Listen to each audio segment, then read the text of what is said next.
If your friends, colleagues, family members were a car, what car would they be?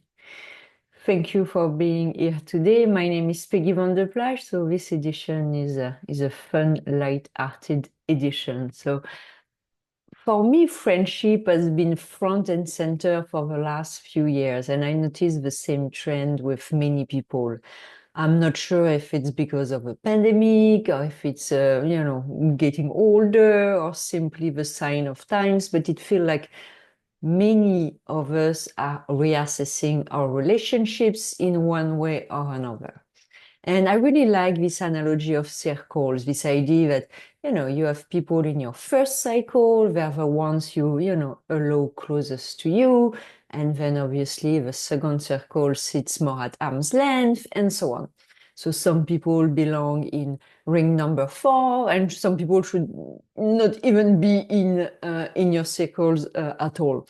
You're going to ask me, what about family members or childhood friends? And here too, I would recommend a discerning eye, a parent, a sibling, a high school friend. They don't automatically qualify for the first circle. Some people love us and we love them, but that doesn't necessarily mean that they like us or we like them. And first circle status should really be reserved for those who support you, uplift you, and genuinely have your best interest in mind, and vice versa, obviously.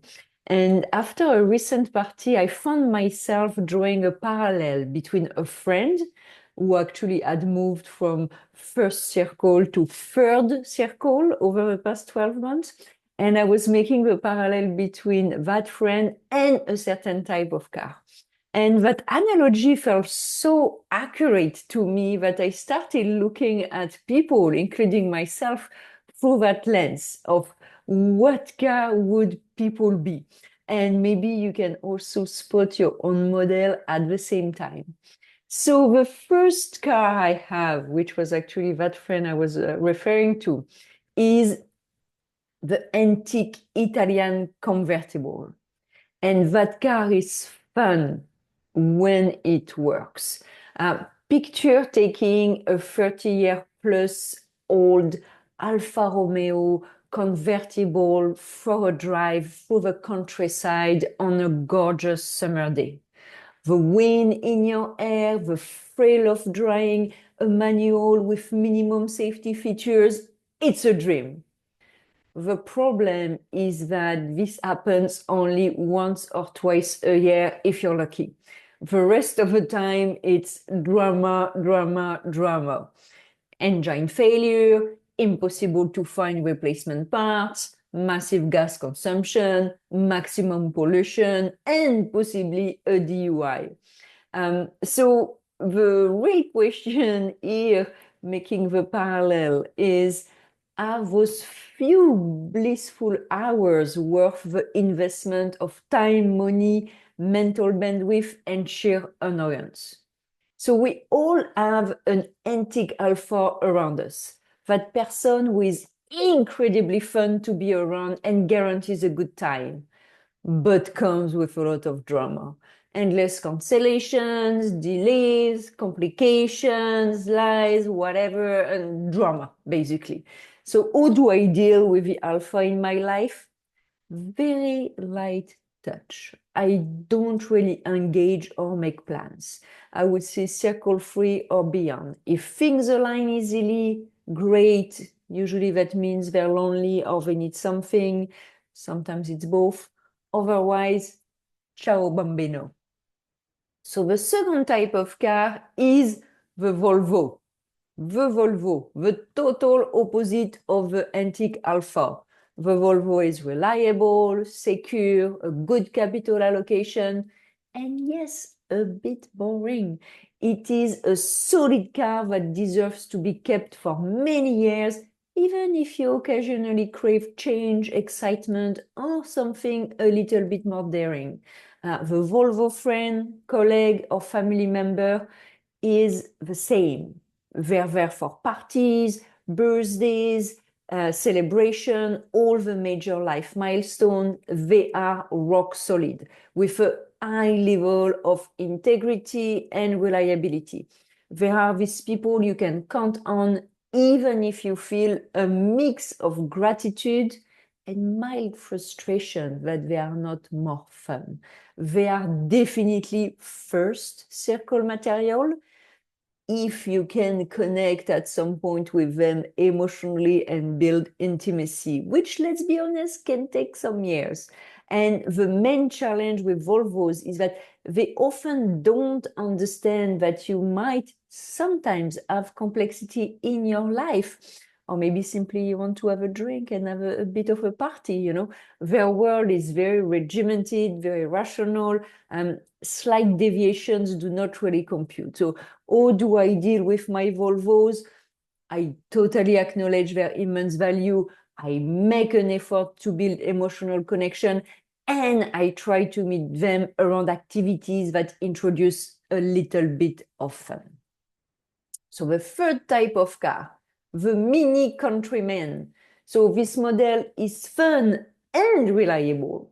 It is in high demand. We all wish we had more minis in our lives, and we secretly wish to be one ourselves. It's a model that is highly versatile, rain or sun, country, city, Abu Dhabi, Toronto, Paris. It's at ease everywhere. There is a natural good spirit, sincerity, and confidence to it, a mix of happy-go-lucky energy and genuine benevolence that radiates good vibes. When you meet a Mini, you'll know you'll have an interesting and enjoyable conversation.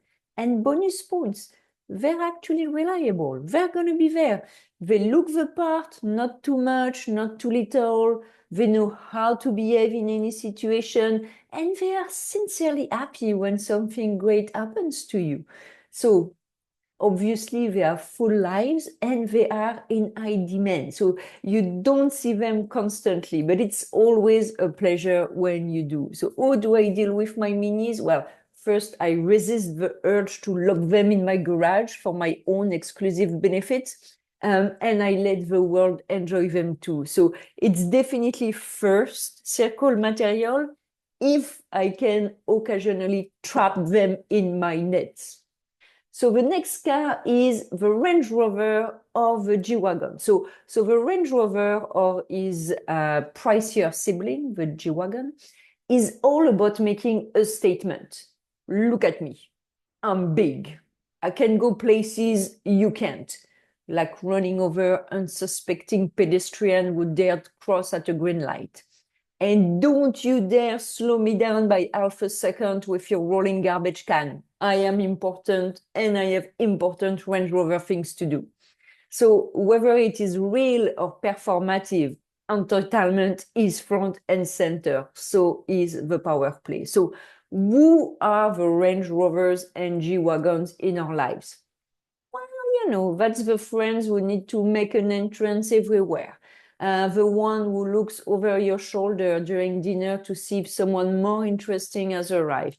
The one for whom name dropping and gossip are the only things that bring them alive. So whether they're truly living large, whether they're trying to look like they are, or they're desperately appearing to it, their goal is to assert themselves as part of the 1% of their social class of predilection. You are at best a connection to be cultivated for your prestige, your access, your utility, whatever it is, or at worst, you're a wingman for the evening.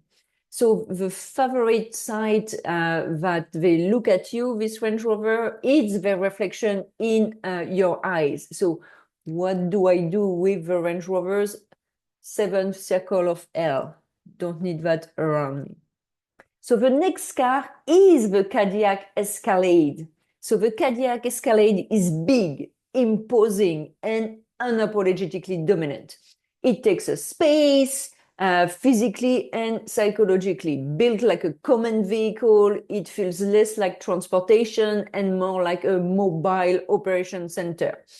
Everything about it signals control, hierarchy, efficiency. It is not here to adapt. It expects the world to adapt to it. So the Escalade runs on structure, on systems. There are rules, protocols, and preferred formats. Deviations are inefficient. Spontaneity is a liability. Comfort is optimized, but only within the confines of order. It is not subtle, and it has no interest in being so. So the people who match the Escalade operate the same way. Hyper-organized, hyper-competent, perpetually in charge. They value speed, clarity, and execution above else. Emotions are inefficiency, context is secondary. The invitations must be phrased correctly. Schedules are non-negotiable. They are always right, or at least they convince they are. Interacting with an Escalade is draining. You don't casually catch up with them. You submit a request, you wait for approval, you arrive prepared. They don't really listen, they evaluate. They're very useful in times of crisis. They're impressive from afar, but they're exhausting up close. So again, the Cadillac Escalade gets things done. It just runs over everything in the process. So the next car is the little Nissan Leaf. So the Nissan Leaf is quietly virtuous. It hums instead of roars. It takes up moral space rather than physical space, and it exists to signal that it is doing better than you. It is clean, it is conscious, it is deeply convinced that it is on the right side of history. The Leaf doesn't pollute, it doesn't rush, and it doesn't need your approval, but it will absolutely notice if you do. It is the car equivalent of a raised eyebrow. It is not flashy, it is not aggressive, it is just gently, persistently superior. So the people who match the Nissan Leaf live by a carefully curated set of values. Money is just energy. Capitalism is problematic. Water is too polluted to drink. Bathing is questionable. Everything consumed must be organic, local, fermented, and ethically sourced. Alcohol is poison, but marijuana and psychedelics are perfectly acceptable, even recreationally. So they genuinely mean well. They're thoughtful, they're informed, and they are actually often right about many things. And the problem is not their convictions. The problem is the constant low-grade judgment that accompanies them. They won't openly criticize your choices. They don't have to. A pause, a sigh, a soft, have you ever considered, does the job. So you leave interactions with a Leaf feeling defensive, mildly inadequate, and suddenly well aware of your carbon footprint. So the next car is actually not a car, it is the moped. The moped is not a car, it is a statement that is disguised as transportation. Slow, it's exposed to the elements, and it's deliberately minimal. It rejects comfort, it rejects power, it rejects safety in favor of principle. Riding a moped says, I don't need more. I don't buy into this. I refuse to participate fully. It weaves through traffic, ignores conventional rules, and it operates on the margins of the systems it claims to disdain, using roads, fuel, and infrastructure while loudly criticizing them. It is fragile, it is impractical, and it is entirely unconcerned with getting anywhere fast. So the people who match the moped define themselves in oppositions: anti-consumerist, anti-capitalist, proudly artsy, and ideologically pure. They don't believe in the system, success as it's commonly defined, or any traditional measures of achievement. and yet somehow they still need money. So they will ask to borrow $1,000, suggest you cover the bill, explain why resources should be shared, especially yours. They criticize the world as it is while actually relying heavily on it to function. So the moped is charming in theory, exhausting in practice, best admired from the sidewalks, not relied on for the journey. So the next car is the minivan. Yes, so the minivan is built for one purpose, responsibility. It is practical, it is safe, it is optimized for logistics, sliding doors, endless cup holders, storage, compartment everywhere. It is not trying to be cool, it's trying to work.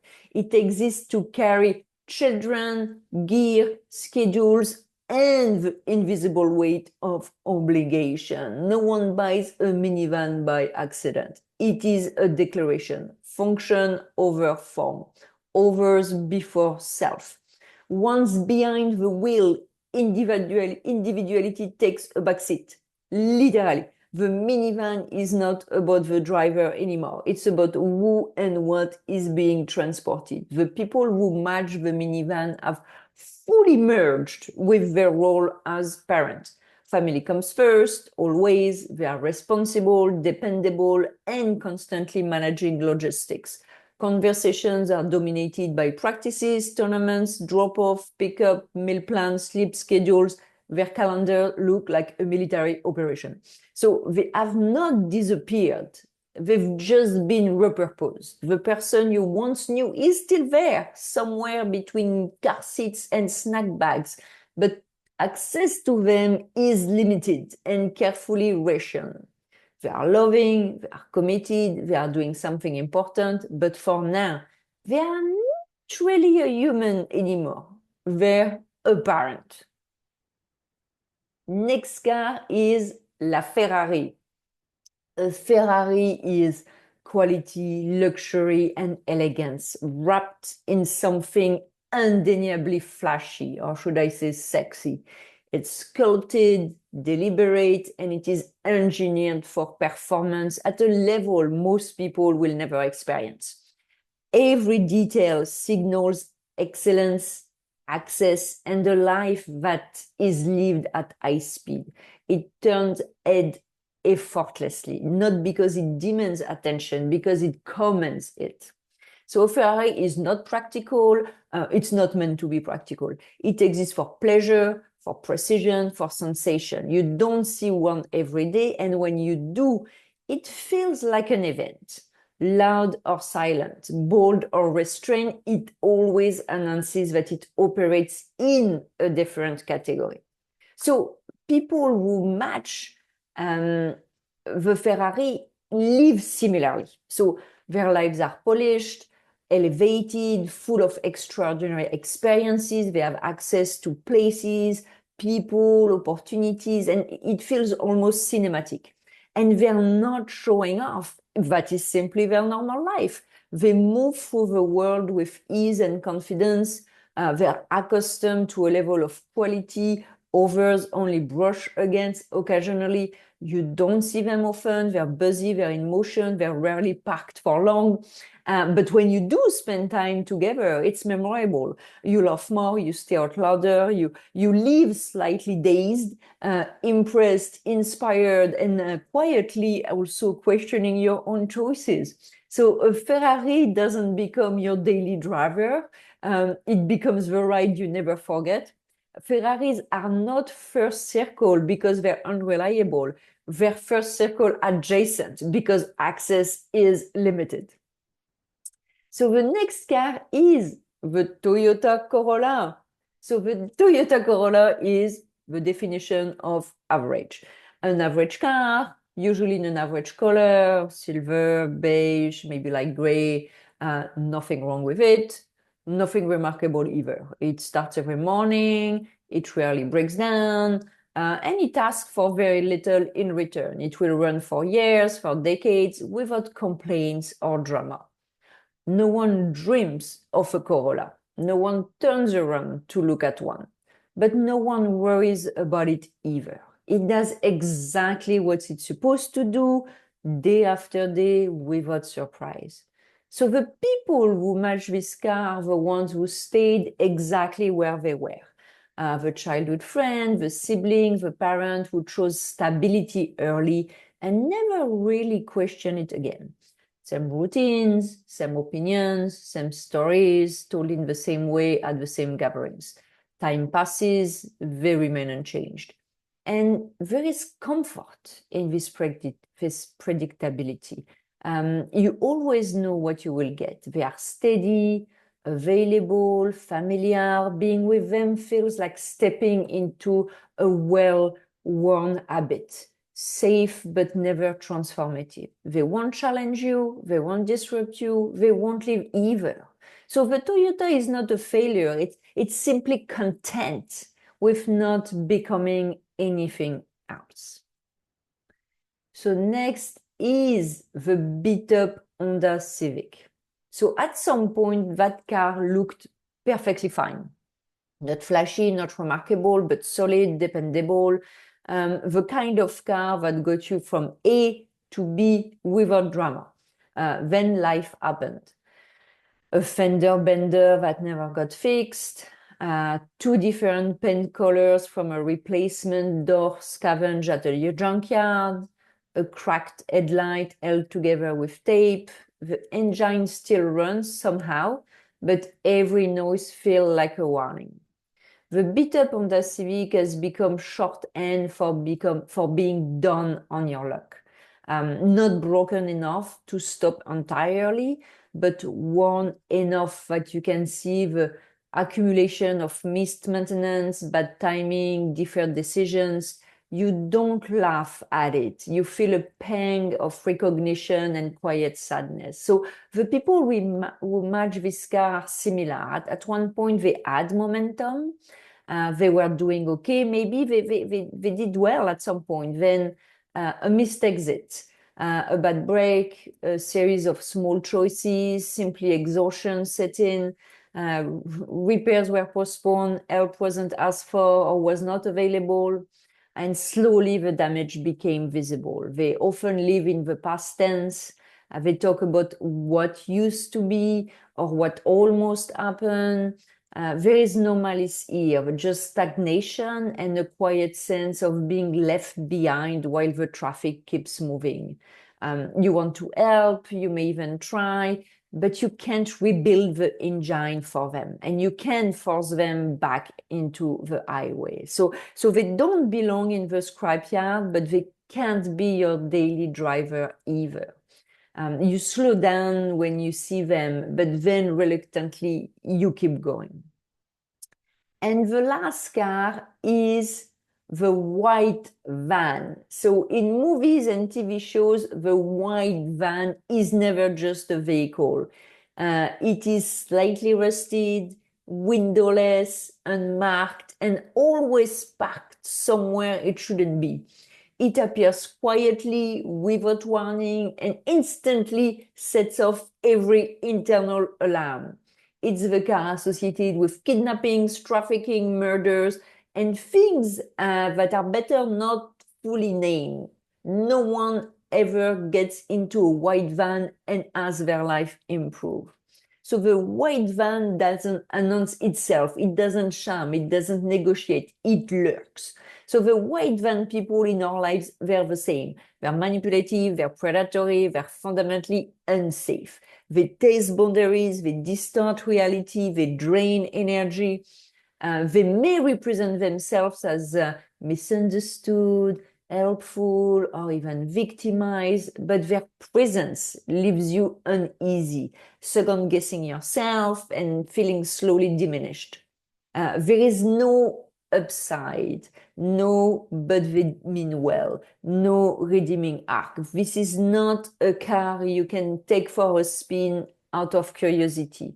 This is not someone you keep just in case. The white van does not belong in any circle. It belongs at the scrapyard immediately and without looking back. So The truth is, well, we are all a mix of these cars. Context matters, phases matter, life happens. Someone who was once your Mini can become an antique Alpha.